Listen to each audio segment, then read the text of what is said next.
आज का जो हमारा टॉपिक है वो है डेटाबेस नॉर्मलाइजेशन का। तो डेटाबेस के अंदर हमें नॉर्मलाइजेशन की क्यों ज़रूरत पड़ती है? तो डेटाबेस के अंदर हमें नॉर्मलाइजेशन की इसलिए ज़रूरत पड़ती है कि जब हमें डेटाबेस के अंदर सबसे ज़्यादा जो प्रॉब्लम आती है वो आती है डिलीशन अनोमली, इंसर्शन अनोमली और उसके बाद आती है अपडेशन अनोमली। तो इसको कैसे दुरुस्त किया जा सकता है? इसको हम नॉर्मलाइजेशन के थ्रू दुरुस्त कर सकते हैं। इसके अंदर कि हम कैसे इंसर्शन कर सकते हैं, उसके अंदर ईज़िली डिलीशन कर सकते हैं डेटाबेस के अंदर ईज़िली। और हम उसके अंदर कोई अपडेट करना चाहते हैं तो ईज़िली अपडेट कर सकते हैं, किसके थ्रू? हम सिर्फ नॉर्मलाइजेशन के थ्रू उसको कर सकते हैं। तो आइए डेफिनेशन के थ्रू पढ़ लेते हैं कि नॉर्मलाइजेशन होता क्या है। तो database normalization means organizing data in a way that removes duplicate repeated data and makes the database more efficient and accurate and easy to use. मतलब ये है कि नॉर्मलाइजेशन के थ्रू हम डाटा को इस तरह से ऑर्गेनाइज करते हैं कि हम उसके अंदर से डुप्लीकेशन को रिमूव कर देते हैं, ठीक है। और डाटा को ऐसा एफिशिएंट बना देते हैं कि हम उसको इजीली यूज़ कर सकें, उसकी एक्यूरेसी को इम्प्रूव कर देते हैं। इसकी एग्जांपल हम ऐसे ले सकते हैं कि अब एक गार्ड है, उसको जब हम साफ़ करते हैं, आपका रूम ही लगा लें, हम उसको साफ़ करते हैं तो जो जो चीज़ें जहाँ जहाँ होनी चाहिए हम उनको सफाई के दौरान उस जगह पे रख देते हैं। तो जब हमें दोबारा का ये यूज़ करना होता है तो हम उसको ईज़िली यूज़ कर लेते हैं, ठीक है। इस यही नॉर्मलाइजेशन की एग्जांपल होती है। तो why do we use normalization a database? Normalization database हम क्यों यूज़ करते हैं, इसकी वजह क्या है? तो अब देखें, इसकी एग्जांपल इस तरह से ले सकते हैं कि you have a big list of all your friends database details. आपके पास कोई बिग डिटेल लिस्ट है कि फ्रेंड्स की, ठीक है। If you keep writing the same friend name, अगर आप सेम नेम के दो फ्रेंड्स हैं, उनको लिस्ट में दोबारा दोबारा लिखते हैं आप, उनका फ़ोन नंबर भी, उनका नाम भी, तो ये स्पेस भी ज़्यादा घेरता है और इससे मिस्टेक्स के चांसेस भी ज़्यादा होते हैं। तो नॉर्मलाइजेशन इस चीज़ को अवॉइड करने के लिए, इस प्रॉब्लम को क्रिएट करने के लिए यूज़ किया जाता है। कि वो क्या करता है कि बिग लिस्ट जो होती है ना, उसको स्मॉल टेबल्स के अंदर डिवाइड कर देता है ताकि उसके अंदर से प्रॉब्लम जो होती है ना, मिस्टेक्स के चांसेस को कम किया जाए। अब इसके एडवांटेजेस देख लेते हैं हम कि एडवांटेजेस क्या होते हैं। कि ये क्या करता है, सेव स्पेस। वही चीज़ कि इसके अंदर हम क्या कर देते हैं, स्पेस को बचाते हैं। डुप्लीकेशन जो डाटा होता है उससे हम बचाते हैं इसके अंदर। उसके बाद आता है corrected data. No risk of mistake like updating one record and forgetting other. इसके अंदर हम इजीली अपडेट कर सकते हैं, हमें कोई चीज़ चेंजिंग करनी है तो हम इजीली इसके अंदर डाटा को इजीली हम कर सकते हैं विदाउट डिस्टर्बिंग अदर डाटा। यानी कि इसके अंदर जो अदर डाटा होगा उसको कोई फ़र्क नहीं पड़ेगा, हम इसके अंदर इजीली डाटा को, क्योंकि इसके अंदर हर डाटा जो होता है ना वो अलग अलग इसके अंदर डिवाइड हुआ होता है टेबल्स के अंदर। ये नहीं होता कि एक ही टेबल के अंदर मर्ज होता है, इसके अंदर हम अलग अलग डाटा को डिवाइड कर देते हैं टेबल्स की फॉर्म में। तो ईज़िली इसको करेक्ट करना ईज़िली हो जाता है, ईज़ी टू मैनेज, यानी कि इसको अपडेट करना ईज़िली हो जाता है। ऐडिंग और रिमूविंग डाटा ईज़िली हो जाता है इसके अंदर। और क्लियरली, ये नहीं कि उसके अंदर कोई मुश्किल पेश आती है, ईज़िली हो जाता है, क्योंकि अलग अलग डाटा के अंदर हमें पता होता है किस डाटा में, किस टेबल में किस टेबल में कौन सा डाटा पड़ा हुआ है, ठीक है। उसके बाद आता है फास्टर सर्चिंग। फास्टर सर्चिंग में हम क्या करते हैं कि smaller tables are quicker to search. तो यानी कि इसके अंदर हम इजीली डाटा को सर्च कर सकते हैं।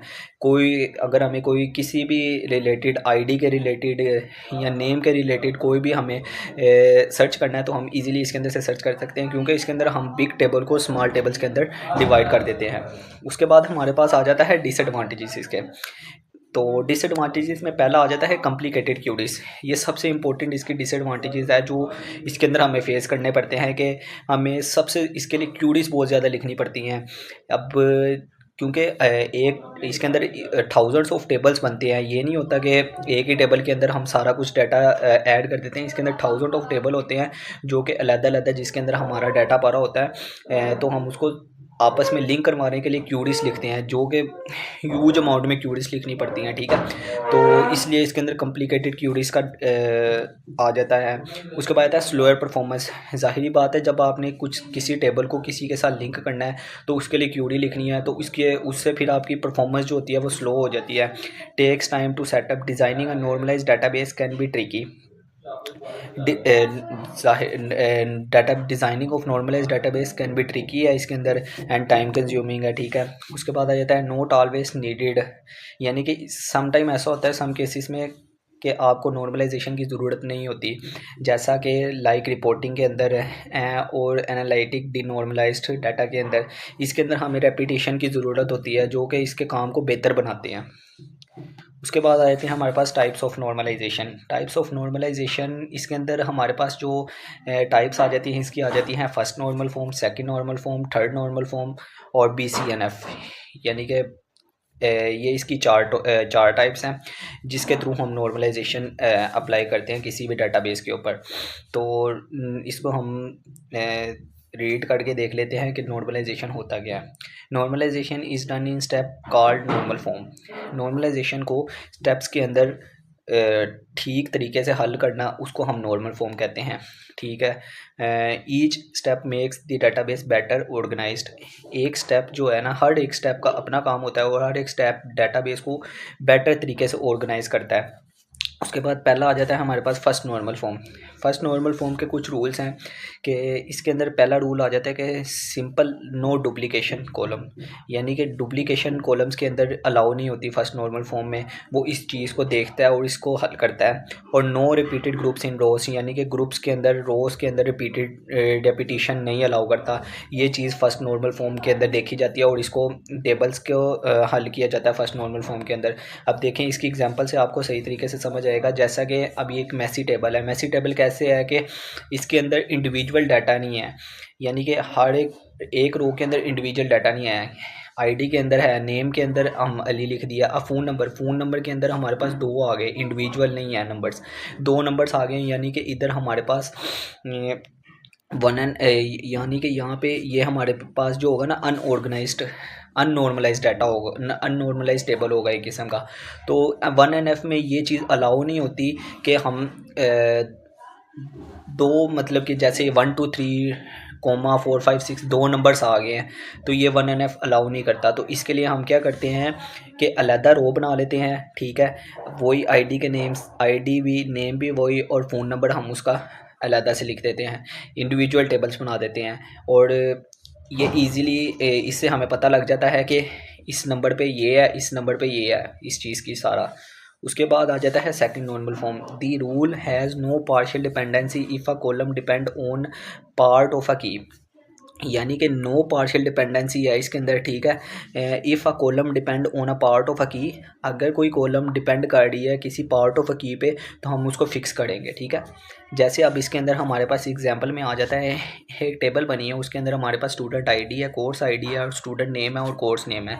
ये हमारे पास एक टेबल के अंदर ही है। ठीक है, तो अब इसके अंदर क्या चीज़ है, हमारे पास जो स्टूडेंट नेम है ना वो डिपेंड कर रहा है ओनली स्टूडेंट आईडी पे, और जो कोर्स नेम है वो डिपेंड कर रहा है ओनली कोर्स आईडी पे।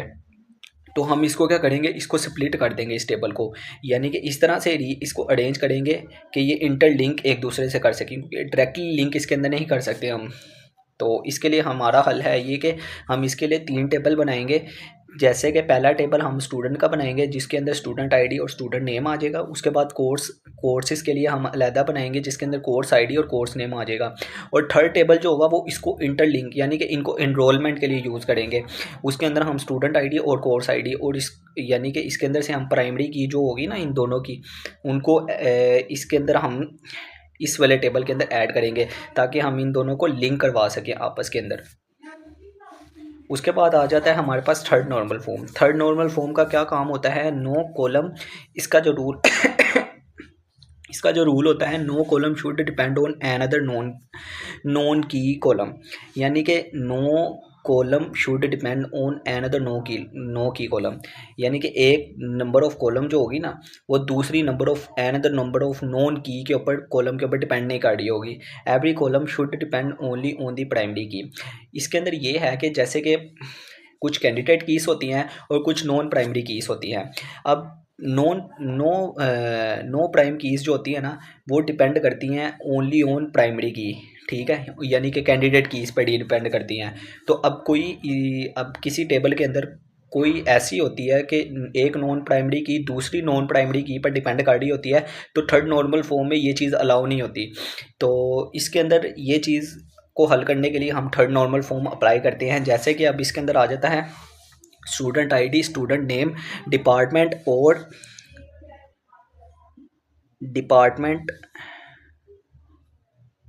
और डिपार्टमेंट हेड, वो मुझे ज़रा नज़र नहीं आ रहा था इसलिए मैंने देखा। अब इसके अंदर हम देख सकते हैं कि हमारे पास तीन तीन आपस में स्टूडेंट आईडी है, स्टूडेंट नेम है, ठीक है, फिर डिपार्टमेंट है। लेकिन डिपार्टमेंट जो हमारे पास डिपार्टमेंट और डिपार्टमेंट हेड है ना, वो नॉन प्राइमरी, अब ये इसके अंदर जो नॉन प्राइमरी की आ जाती है हमारे पास, वो आ जाती है डिपार्टमेंट और डिपार्टमेंट हेड। तो डिपार्टमेंट हेड जो है ना, वो डिपार्टमेंट के नॉन प्राइमरी की से ही नॉन प्राइमरी की लिंक कर रही है। अगर डिपार्टमेंट नहीं होगा तो हम डिपार्टमेंट हेड से हमें नहीं पता लगेगा कि वो कौन से हेड वो कौन से डिपार्टमेंट से और किसका हेड है वो, ठीक है। तो यानी कि इसके अंदर इस चीज़ को हल किया जाता है कि नॉन प्राइमरी की से कोई नॉन प्राइमरी की प्राइम की लिंक कार्डी हो, तो इसको हम अलग टेबल्स के अंदर स्प्लिट कर देते हैं, ताकि हम, क्योंकि इसके अंदर क्या कहते हैं कि सिर्फ़ और सिर्फ टेबल के अंदर हम कॉलम, जो जितनी भी कॉलम्स होगी वो ओनली डिपेंड करेगी प्राइमरी की के ऊपर। ये थर्ड नॉर्मल को फॉर्म की ना शर्त है, रूल है इसका एक किस्म का। तो हम क्या करेंगे, इसके अंदर हमने लिखा भी है here department head depend on department not student ID, यानी कि स्टूडेंट आईडी यहाँ पर हमारी प्राइमरी की है, तो डिपार्टमेंट हेड हमारा डिपेंड नहीं कर रहा प्राइमरी की पर, वो ओनली डिपेंड कर रहा है डिपार्टमेंट पे। तो हम इसको क्या करेंगे, स्प्लिट कर देंगे, ताकि वो डिपार्टमेंट है वो हमारा स्टूडेंट आईडी पर डिपेंड करे।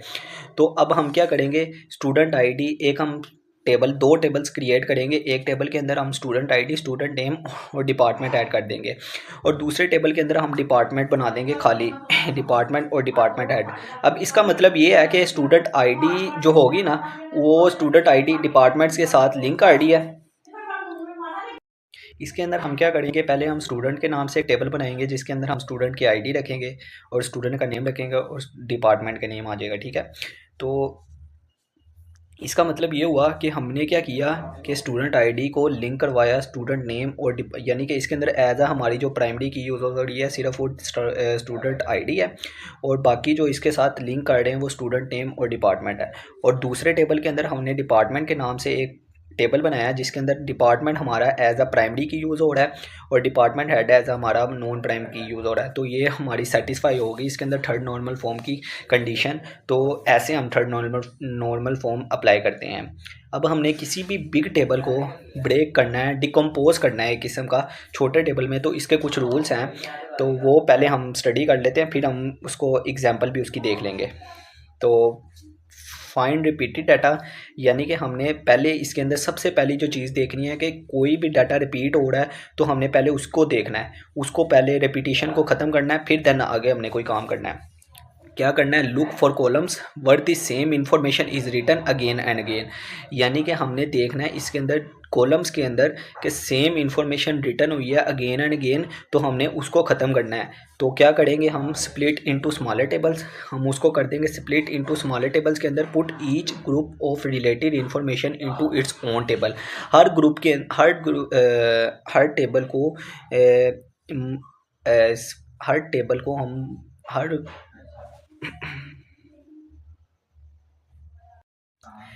इसके अंदर स्प्लिट इनटू स्मॉलर टेबल का मतलब ये है कि जो भी बिग टेबल होगा उसको स्मॉलर टेबल्स के अंदर कन्वर्ट कर देंगे, छोटे छोटे टेबल्स के अंदर कन्वर्ट कर देंगे। फिर हम क्या करेंगे, हर टेबल के अंदर उससे रिलेटेड डाटा उसके अंदर ऐड करेंगे। ये नहीं होगा कि किसी टेबल के अंदर हम उससे अनरिलेटेड डाटा ऐड कर देंगे, फिर इसके अंदर बहुत प्रॉब्लम्स आ सकती हैं, क्यूरीज़ के अंदर बड़ा प्रॉब्लम्स आ सकती हैं।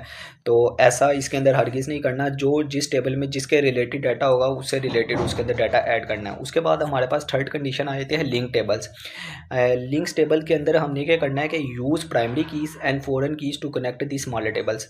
जब भी हमने किसी टेबल्स को आपस में कनेक्ट करना है तो हम क्या करेंगे, जो हमारा बेस टेबल होगा उसको हम एज अ प्राइमरी की, उसके अंदर से हम एज अ प्राइमरी की सिलेक्ट करेंगे, और जिसके साथ हमने लिंक करना है उस टेबल के अंदर उसकी हम प्राइमरी की एज अ फॉरेन की उसके साथ लिंक करवाने के लिए इस्तेमाल करेंगे।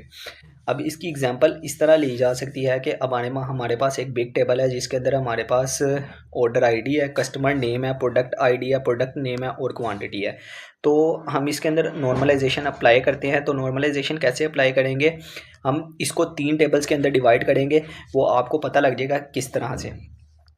अब इसके अंदर हमारे पास जो प्राइमरी की है ना, वो हमारे पास सिर्फ ऑर्डर आईडी है इस टाइम जो देखी जाए, और ऑर्डर आईडी, तो हम इसको क्या करेंगे, ऑर्डर आईडी उसको 3 टेबल्स में डिवाइड करेंगे। पहला हो जाएगा हमारे पास ऑर्डर के नेम से, दूसरा हो जाएगा प्रोडक्ट के नेम से और तीसरा हो जाएगा ऑर्डर डिटेल के नेम से। तो ऑर्डर के अंदर हम सिर्फ ऑर्डर की ज़ाहिरी बात है ऑर्डर के रिलेटेड जो डाटा उसके साथ लिंक आ रहा होगा वो उसके अंदर डालेंगे। तो ऑर्डर आईडी के अंदर कस्टमर नेम आ जाता है ओनली, प्रोडक्ट आईडी में प्रोडक्ट नेम आ जाता है। तो तीसरा जो टेबल होगा उसके अंदर सिर्फ हम उसकी डिटेल, इन तीनों टेबल्स की डिटेल डाल के उसकी क्वांटिटी को भी ऐड कर देंगे। यानी कि दोनों टेबल्स के अंदर जो प्राइमरी की एज हम होगी वो हम उसके अंदर लिंक कर देंगे और उसकी क्वांटिटी को भी उसके अंदर तीसरे टेबल में ऐड कर देंगे। इस तरह से हम किसी बिग टेबल के अंदर नॉर्मलाइजेशन को अप्लाई कर सकते हैं। Thank you.